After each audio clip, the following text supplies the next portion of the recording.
Kama ungepewa chaguo moja tu la kumwamini mtu mmoja duniani, bila shaka yoyote ungemchagua nani?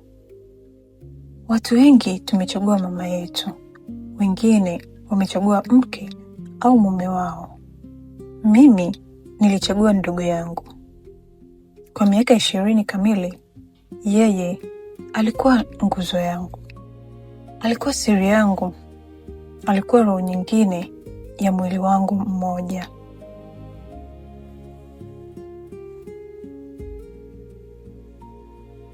Leo nikiwa nimeketi hapa mbele yako, ninakwambia ukweli ambao ulinibomoa kabisa. Mtu huyo niliyempenda zaidi ya nafsi yangu alikuwa akiandaa kisu, sio mikononi mwake, bali mgongoni mwangu, kwa miaka 20 nzima. Nami sikujua chochote. Karibu usikilize hadithi yangu. Hadithi ambayo haikuandikwa vitabuni. Hadithi ambayo ilichomwa moyoni mwangu kwa moto wa ukweli.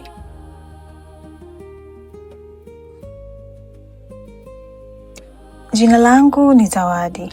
Nilikuwa mtoto wa kwanza kwa familia yetu. Tuliishi Tabora, mji wa utulivu, wa vumbi jekundu na wa usiku wenye nyota nyingi. Baba yetu alikuwa mwalimu wa shule ya msingi. Mama yetu alipika chakula cha kupendeza na kutuambia hadithi za usiku kila siku bila kukosa. Tulikuwa maskini, lakini tulikuwa tajiri kwa upendo.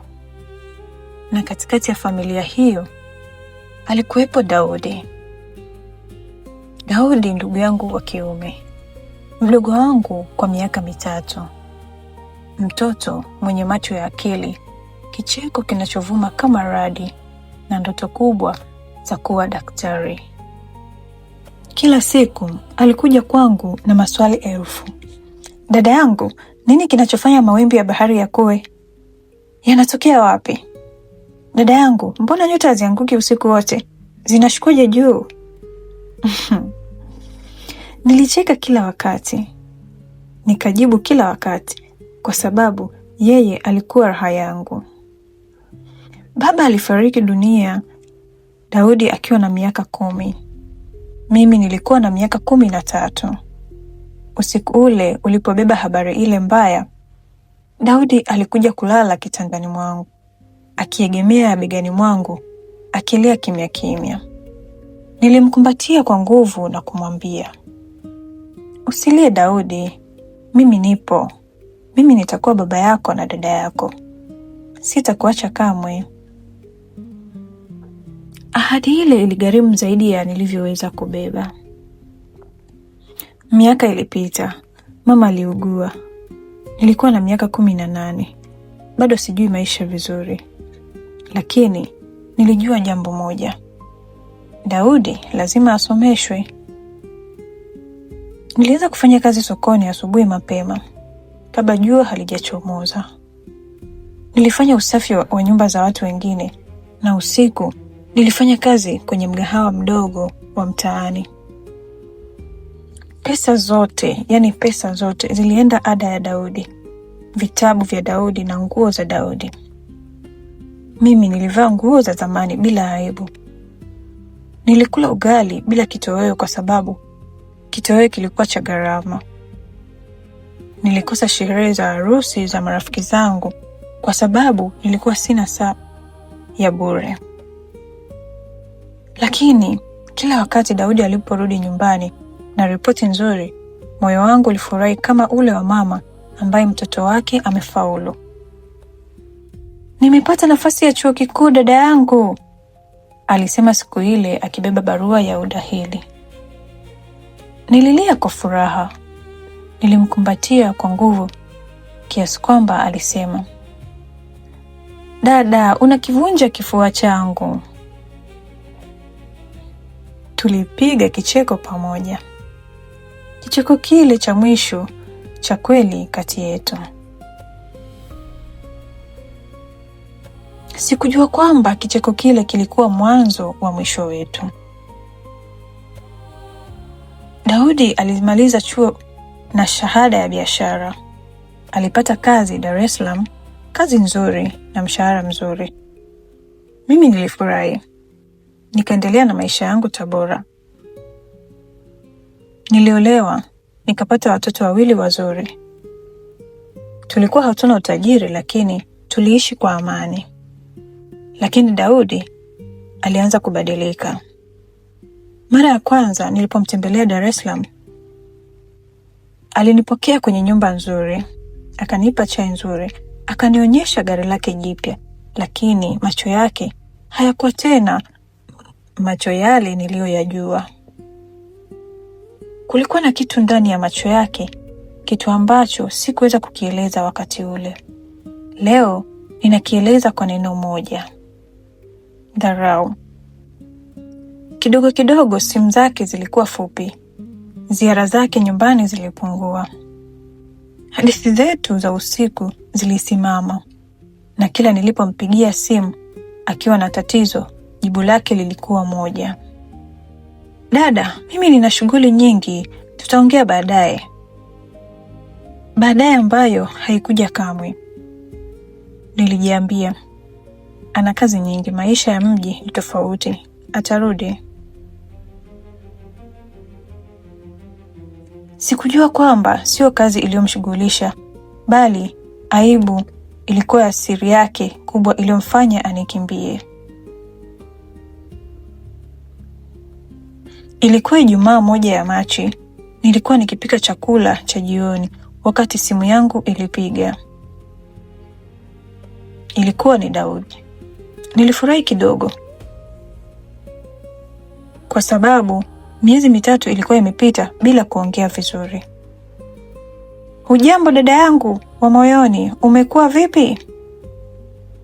Sauti yake ilikuwa tamu. Tamu kupita kawaida. Na kanuni ya maisha inasema, pale mtu anakuwa mtamu kupita kiasi, subiri uombe. Tuliongea dakika 20. Akanikumbusha utoto wetu. Akazungumza kuhusu mama. Akasema alikosea, alipamisi nyumbani. Kisha baada ya ukimya mfupi alisema, dada, nina fursa moja ya biashara ambayo itabadilisha maisha yangu milele. Ninahitaji mtaji wa shilingi milioni 7. Nina milioni 3 tayari. Nimekosa milioni 4 tu. Nitazirudisha kwa miezi 2 na kuahidi kwa jina la mama yetu aliyefariki. Milioni 4. Hiyo ilikuwa akiba yote tuliyoiweka miaka 8 na mimi na mume wangu kwa ajili ya kumalizia ujenzi wa nyumba yetu. Mume wangu Hamisi aliposikia, alikataa mara moja. Alisema, hii ni hatari Zawadi, tusimsikilize. Lakini mimi nilimwona Daudi wa miaka 10 akilalia begani mwangu, akilia usiku wa kifo cha baba yetu. Nilimwambia Hamisi, huyu ni ndugu yangu, damu yangu, siwezi kumkatalia.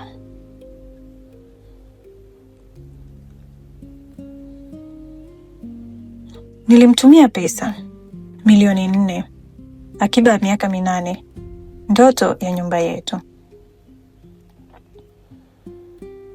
Wiki ya kwanza, simu yake ilijibu, akasema, biashara inaendelea vizuri. Wiki ya pili, simu ilijibu, akasema, wiki ijayo. Wiki ya 3, simu iliita, hakuijibu. Wiki ya 4, namba hii haipo.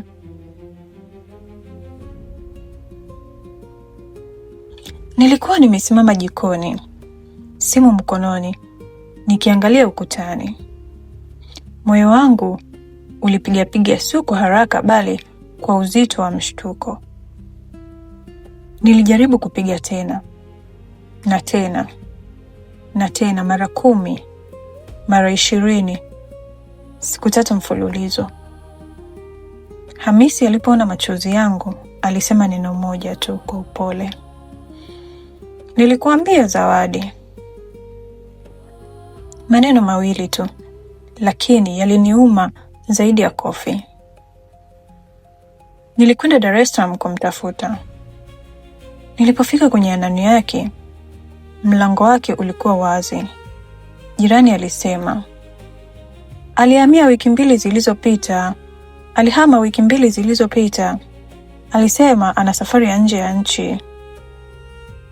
Nje ya nchi? Ndugu yangu ambaye niliwahi kumlisha chakula changu mwenyewe alikimbia na pesa zangu hadi nje ya nchi.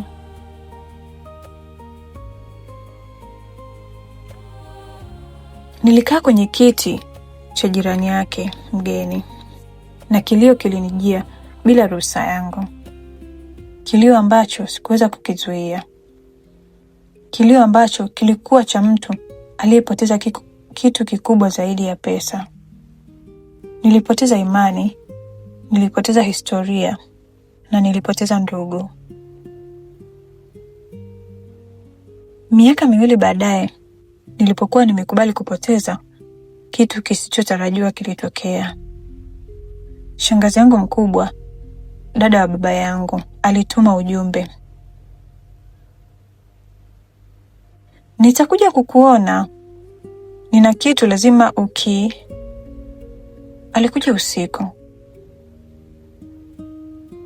Alikaa mbele yangu. Macho yake yalikuwa na machozi tayari kabla hajaanza kusema. Na alianza hivi. Zawadi, nimekuwa na siri hii miaka 20. Imeniuma kila siku, lakini sasa baada ya Daudi kukufanyia hivi, siwezi kuficha ukweli tena. Akaniambia kwamba baba yangu siku alipofariki, hakufariki tu kwa ugonjwa. Baba yangu alikuwa na hisa kubwa katika kipande cha ardhi nje ya mji wa Tabora. Ardhi ambayo leo ina thamani ya shilingi milioni 300. Wakati baba alipofariki, ardhi ile ilipaswa kurithiwa na watoto wake, mimi na Daudi. Lakini shangazi yangu mmoja, kwa makubaliano ya siri na mama mkubwa wetu, waliandika hati za uongo. Wakasema ardhi iliuzwa kulipia madeni ya hospitali. Hadithi iliyotungwa, hadithi ya uongo.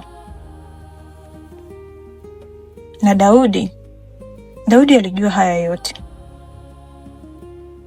Alipofika umri wa miaka 22, shangazi huyo alimweleza ukweli. Akamwomba amsaidie kupata ardhi hiyo kimya kimya kwa jina lake. Daudi, mtu ambaye nilikula chakula changu mwenyewe ili nimsomeshe, alifanya makubaliano ya siri na watu walionidhulumu. Alipata ardhi ile kwa jina lake peke yake.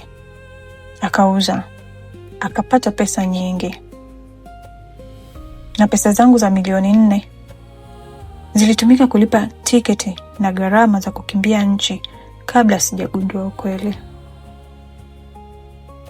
Yeye alijua siku ile alipopigia simu yangu kwa sauti tamu kwamba atakimbia mara tu atapopata pesa zangu.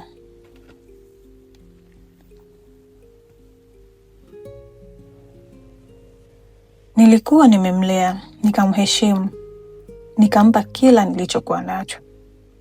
Naye alikuwa akiandaa kisu mgongoni mwangu kwa miaka 20 huku akitabasamu usoni mwangu. Nilikaa chumbani mwangu kwa siku 3 bila kutoka. Siku ya 4, mtoto wangu mkubwa, Baraka mwenye miaka 8, alipiga mlango na kuingia. Akaketi pembeni yangu, akashika mkono wangu akasema, "Mama, kwa nini unalia? Niambie nikusaidie." Nilimwangalia, machozi yalitiririka, na ndani yangu kitu kiliwaka. Kama nitaendelea kufa ndani, nitamfundisha mtoto wangu kwamba maisha yanashindwa na maumivu. Sitafanya hivyo. Niliamka. Nilipeleka kesi mahakamani kwa msaada wa shirika la kisheria. Ilikuwa ngumu. Ilichukua muda, lakini baada ya miaka 2 ya kupigana, mahakama ilitoa uamuzi. Sehemu ya ardhi ile inarudi kwangu. Sio yote, lakini inatosha. Inatosha kuniambia kwamba haki bado ipo duniani hata inapochelewa. Na Daudi, sijui yuko wapi. Sijali tena, maisha yake yako mikononi mwa Mungu.